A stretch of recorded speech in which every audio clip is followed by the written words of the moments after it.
The Town of Snowmass Village Parks, Recreation, and Trails Department manages 8 miles of paved trails, 35 miles of unpaved trails, and over 10 acres of parkland and open space.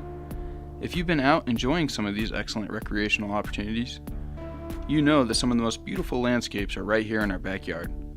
They come complete with dense aspen groves, beautiful wildflowers, and a variety of wildlife. But there's something that's also prevalent in our backyard: weeds. Noxious weeds.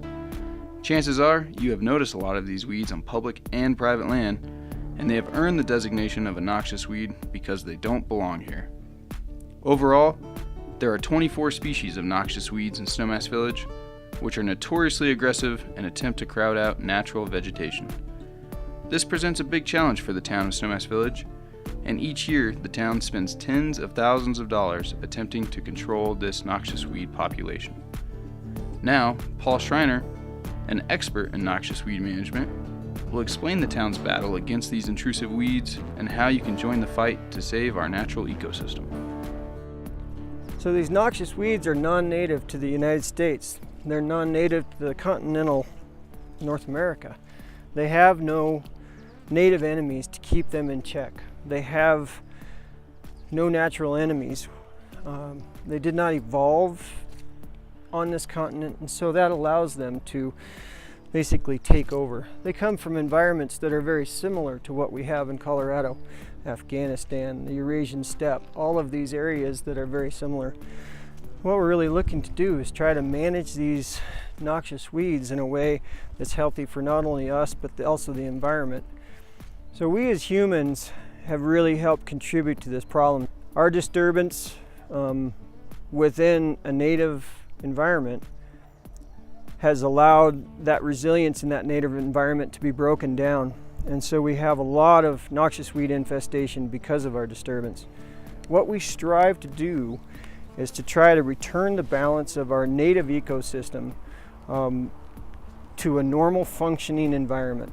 Right now we're looking at about 80 to 90% cover of noxious weeds in this area, and so when we're taking out our native vegetation, we're taking out the very base building block of our food chain. Because we have all sorts of small mammals, we have bugs and things in here that are really reliant on native vegetation. If we start to lose our native vegetation, we lose our native bugs. We lose our native bugs, we start to lose our small rodents and birds that rely on those bugs for protein sources.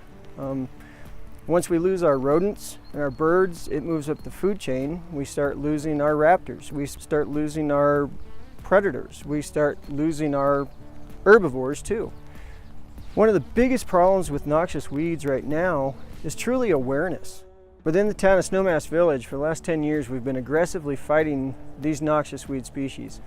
Herbicide control happens to be the most effective because we can cover a large amount of area, minimum amount of disturbance for our grasses. We're always using a selective herbicide, so it's leaving our grasses alone. Those grasses are our competition. They're our allies in this war. We want those grasses to fill in. If we can leave those grasses in place, then we have a healthier ecosystem, more sustainable, and more resilient almost immediately. So when we mow, we have to be very, very careful when we mow. At this point, if we mowed this area, we would be doing nothing but harm. We would be spreading seed throughout this area. We would not control any of the species here with mowing whatsoever. When we pull, it's effective, but you can see by the large amount of thistle population we have here, it would take a tremendous effort to pull all these noxious weeds, and at the same time, every time you pull that weed, you're disturbing the soil, you're disturbing grasses, you're disturbing all sorts of things that are going to be our allies in trying to bring this ecosystem back into a sustainable, resilient ecosystem. So in actuality, the herbicide use is the easiest on the environment and the easiest to perform and the most effective.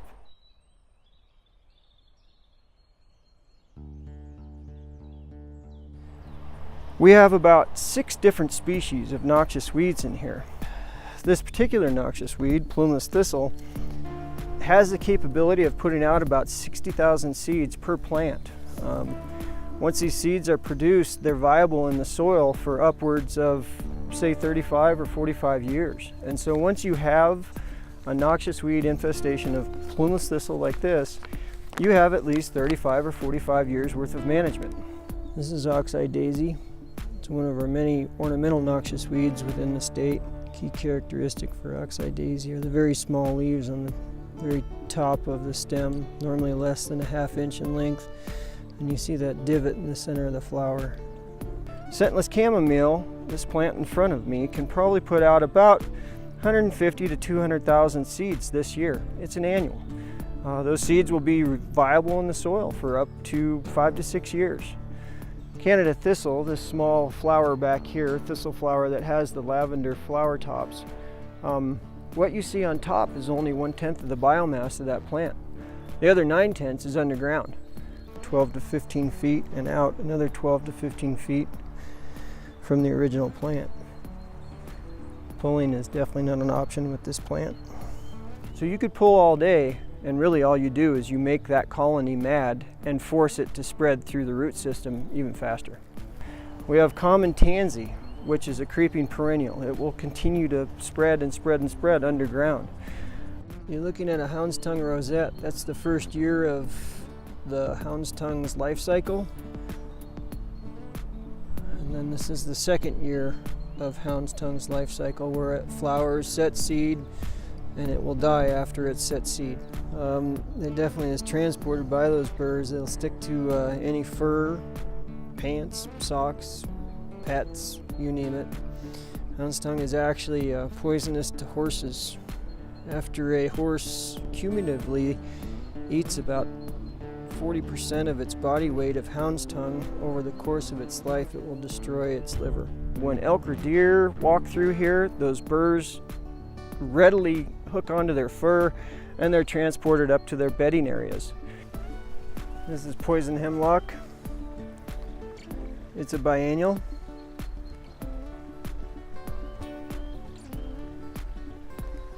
Normally a good key characteristic for poison hemlock is looking at the purple spots and splotches on the stem itself. It's very poisonous, so handle with care. I would not recommend pulling this without gloves, and then being careful where those gloves go after you pull it. So this is a common mullein. It's a biennial. This plant here will probably release between 75 and 100,000 seeds. The seed viability of common mullein is up to 100 years. And so, but being a biennial and it's in flower, we could pull it out. Done deal. Just make sure we dispose of the seed head properly in the trash. The rest of it can stay out here and become biomass.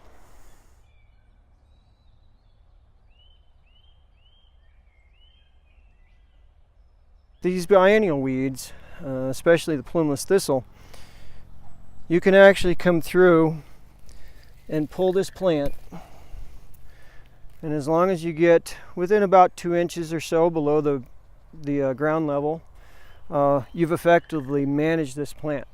You have now eliminated about 2,000 seeds from this small plant.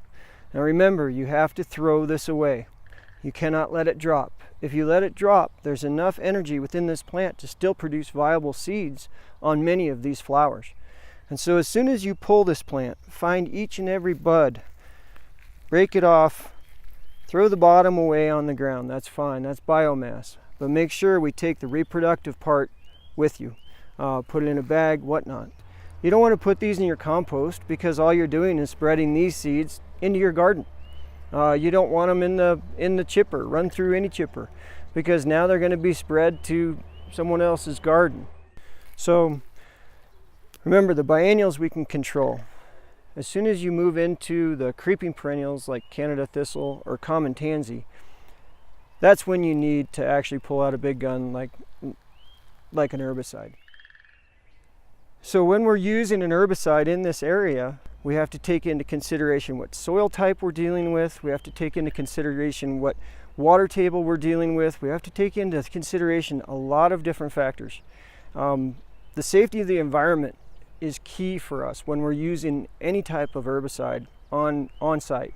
The safety of the public is key to us when we're using any type of herbicide. The safety of our applicators are paramount. I have been doing this personally for 22 years. And I believe honestly that there's no harm to me, or I would not be doing this job. For the most part, our herbicide applications are very specific.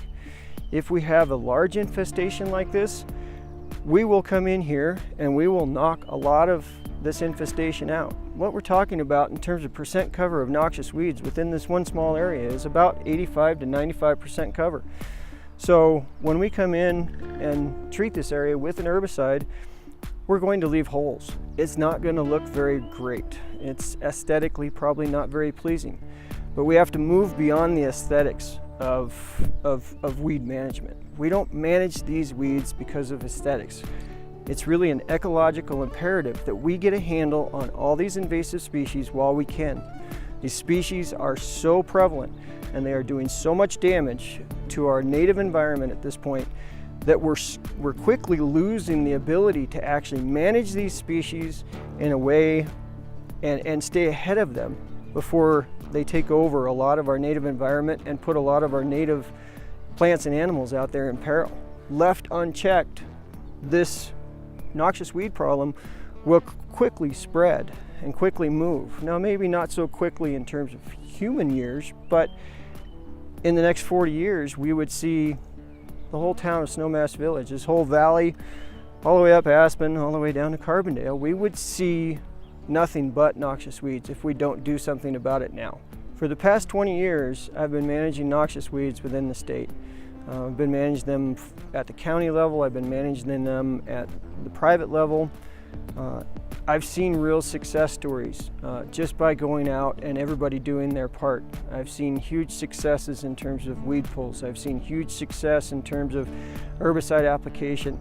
And I've seen areas in the last 20 years that went from a non-functioning ecosystem like I'm standing in right now to a fully functioning ecosystem where birds and rodents and small mammals and raptors and just all manner of our native creatures have actually moved back in. They're following their native plant system back in.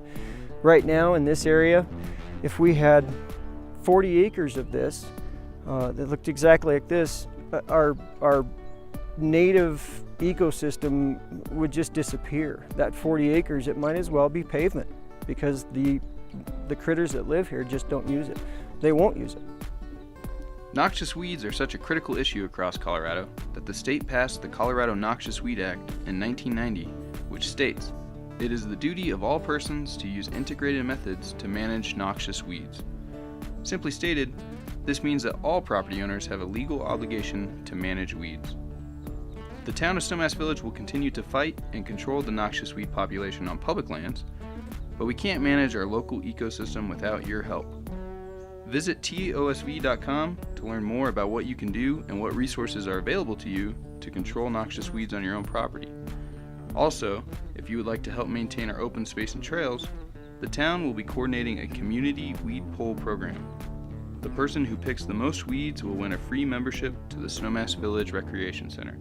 So get involved and learn more at tosv.com/weeds.